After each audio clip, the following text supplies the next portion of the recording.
Tactical Receiver, Compact Assassin, Assembly Tutorial.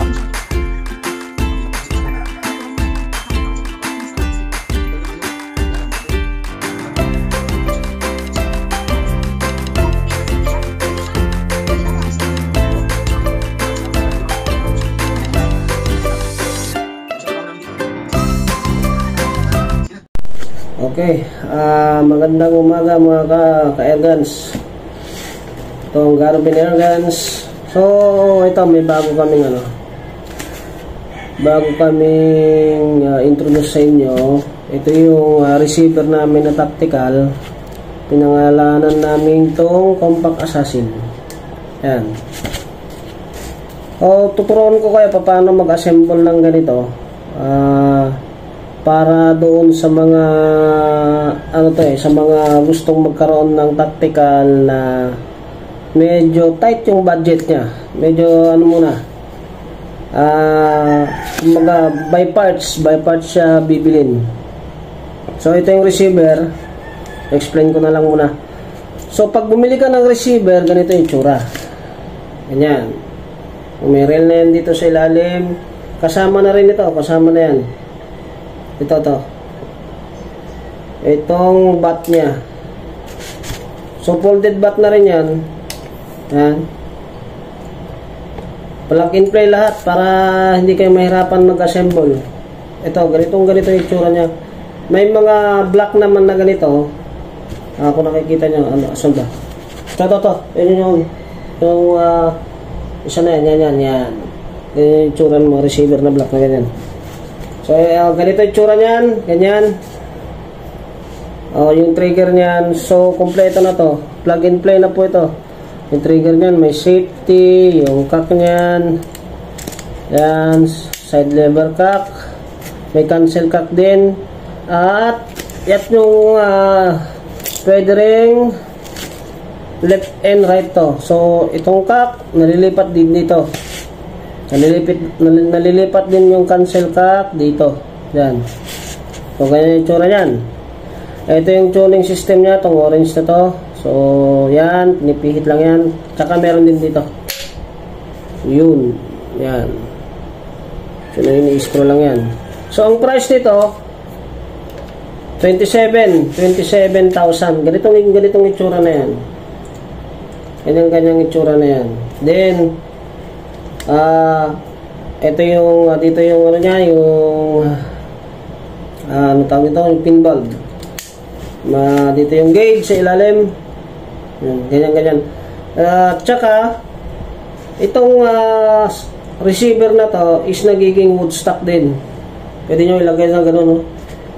Kung natatanggal tong mga to, yan. Kung nakikita nyo may mga screw dyan, yan. Natatanggal yan. At pwede nyo gawing salpak na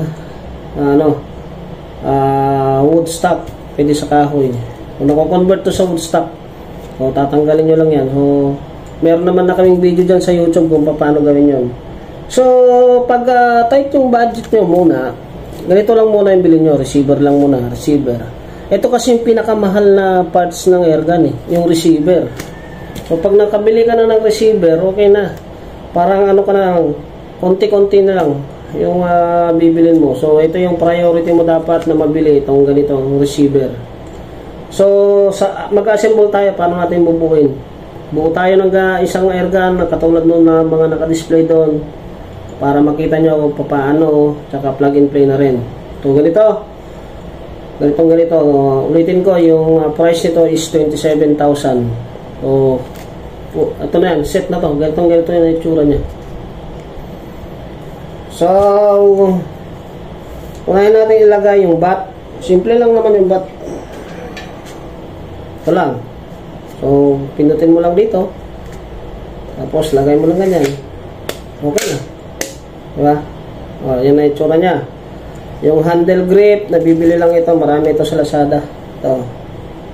Yan. So, saktong-sakto na yan. Gaganyan na lang yan. Lagyan lang tayo ng tornilyo. May nabubuksan dito. Ito. Yan. Tapos, nasa yung tornilyo. Alin ito. tinuturo ko ito doon sa mga tao talaga gustong magka-air guns na medyo kulang pang budget. So, kayo na yung mag-assemble. Pag bumili kayo ng receiver, yung mga ibang parts nasa Lazada na, nasa Shopee na. Siyempre, importante yan yung barrel. Piliin nyo yung barrel. Meron na kami mga binibentang barrel dyan. Mga 4,500 set na yun. Kasama na yung mga kasama na yung tawag nito. Yung tube. So, ilagay mo lang dyan. Ayan, sakto na yan, di ba? Screw mo lang yung alin. Ewan ko magkano sa Lazada. 300 plus lang yata ito. 500. Konting parts lang. Ito lang, ganito lang. Dati nagturo ako dito sa Woodstock. Ngayon tactical. Marami nag-request na ito O ganyan na itsura niyan, di ba? Folded bat na. Plug and play lang. Receiver. Lagay mo yung ito. Yung hand forward grip niya doon sa may dito yung nilalagay. Minsan naman yung iba naglalagay dito ng bipod. So, ako muna, lagay ko muna ng forward grip. Ganito lang maglagay ng forward grip. Lagay mo lang ganyan.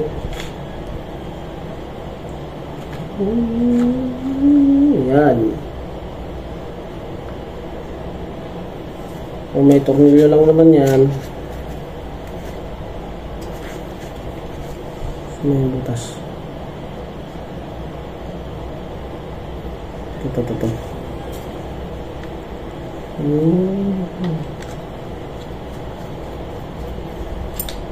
Kailangan nyo lang lagi ng alin.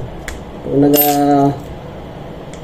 re-repair or nag-assemble kayo ng mga air guns. Ayan.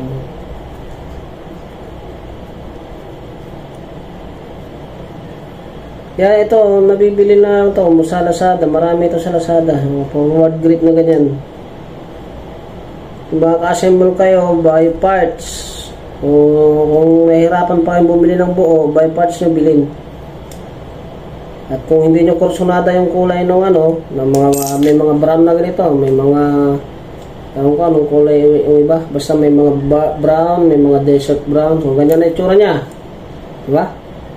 Yung tangke, regulator, ganito lang naman yun. Ito na yung tangke at regulator nyan. Ito yung tangke, nabibili lang din naman sa Lazada yan, maraming nabibili. Ito aluminum to Meron din naman nabibili na carbon fiber. Pag kaya ng budget, carbon fiber pinakamainam. Kasi 4,500 yung carbon fiber PSI. Nasa 7,000 yata yan o hanggang 8,000. So aluminum lang gagamitin natin kasi para hindi naman masyadong magastos. Aluminum, pinagdugtong ko na. Ito yung regulator, nabibili lang din to doon. Shopee, Lazada, 1,800 PSI. Tapos ito yung plenum natin. Lagay ko na rin itong plenum. Yan. Pag nagpagawa ka nito, 1,500 itong plenum. 1,500 hanggang 2,000 itong plenum. So, saglit lang naman to. Ayaw nga pala. Tanggalin nyo pala itong tatanggal itong Tanggalin nyo muna ito kasi tatama yung anong tawag nito? Itong regulator doon dito. So, tanggalin nyo lang yan. Napakadali lang naman madali lang magbuo ng air guns. Basta pumunta kayo sa tamang tindahan para hindi kayo bibili ng receiver, machine shop, bibili na naman kayo ng barrel, machine shop na naman. Mas maganda yung bili kayo ng parts pero plug and play. Itong receiver na to at saka compact assassin na to is 0.22. So hindi na natin patunayan yung accuracy niyan kasi marami na nakabili niyan. Ito na lang, for sharing na lang to para hindi kayo nagagastusan sa mga paggawa. Dapat bili kayo, plug and play na. Ayan, so ilagay nyo yung yung plenum, regulator, saka tangke. Madali lang naman ilagay ito Thread lang naman yan, naka-thread. Yan. Yun, oh. Diba? Huwag nyo masyadong higpitan. Basta pag nahigpitan na ng kamay nyo, okay na yan. Kasi yung pressure niyan, yun na yung kusang maghihigpit. So, ilagay nyo ulit itong guard. Yan. Yan, ilalagay nyo ulit ito. Hindi masyadong makita. Lagyan ko lang muna tornilyo. So, yan. Diba? Plug and play. Makakabuo ka ng air guns mo paunti-unti.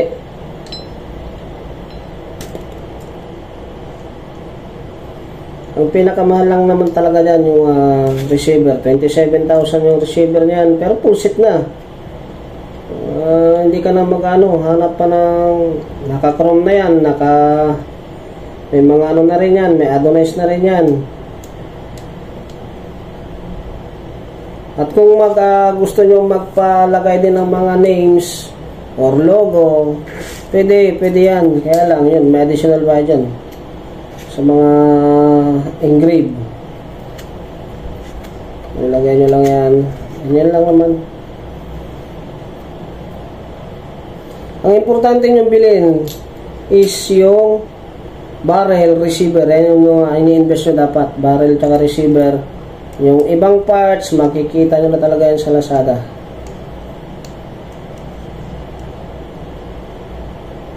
O, diba? Ganito na itsura nyan. O, barrel na lang kulang. Yan na. O. Yung barrel, ganito yung sinasabi ko kanina ng barrel. Yan. 4,500. Yan. Ayan yung barrel niya. Yan yung may tube. May tube guard na rin. Meron na rin ano to. Threaded na rin. Meron na rin cap. So 4.5 yan. 4.5. So yan. Ganito yung barrel na 0.22. Kita ba? Hindi makita. Okay, sige. Tapos, yun. Meron na ako nilagay dito timbol dati. Ito, may timbol na yan. Yung timbol, nasa 1.5 yung paggawa niyan, timbol. Pero meron naman, pag bumili kayo ng barrel naman, pwede nyo naman direct na. Pero, kung nilagyan nyo ng timbol, yun nga, mag-additional kayo ng 1.5. So, sabi ko nga kanina, dapat nyo lang invest yung barrel at saka yung receiver. So, ito lang naman, sasalpak ko lang naman yan eh. Kasi may tornilyoan yan dito. Yun. Pagkatapos may salpak, tornilyo mo lang.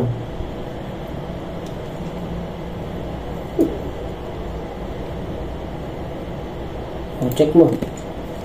Okay, di na matanggal. Yan, okay na. Tapos na. Diba? Isang airgun na yung nabuo natin. Ganun lang. Yung mga barrel band. O sige, maglagay tayo ng barrel band. Ayan, barrel band. Ayan, ano na lang yan. Bonus na lang yan, mga ganyan. Pagka gusto nyo maglagay ng barrel band, kung ayaw nyo, yan. Pwede naman. Itong mga barrel band, ewan ko magkano nabili to. Alimutan ko magkano nabili to. Kung gusto nyo maglagay ng barrel band, edi pag maglagay kayo, ganyan lang naman yan. Sasalpak mo lang. Tapos hihigpitan mo lang naman dito sa mga screw nyan. Ako kasi, pagka gumagamit ng airgun, hindi ako naglalagay ng barrel band pagka mga competition. Pero pag hunting, naglalagay naman ako, pero hindi ako sanay. O, ito na, buo na. Buo na. Siyempre, testingin natin. Sa paglalagay ng hangin, i-cut nyo muna. Cut nyo muna to. Mas maganda kung may compressor kayo. Cut nyo muna, then i-pump nyo. Okay na yan. Maglagay tayo ng hangin.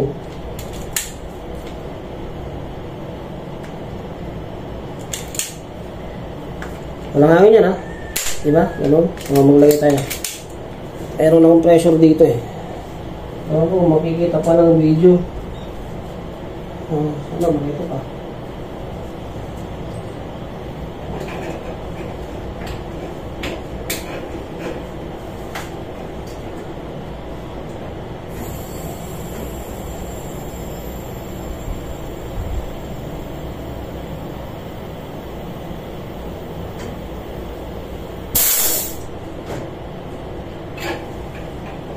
O, di ba? Tapos na.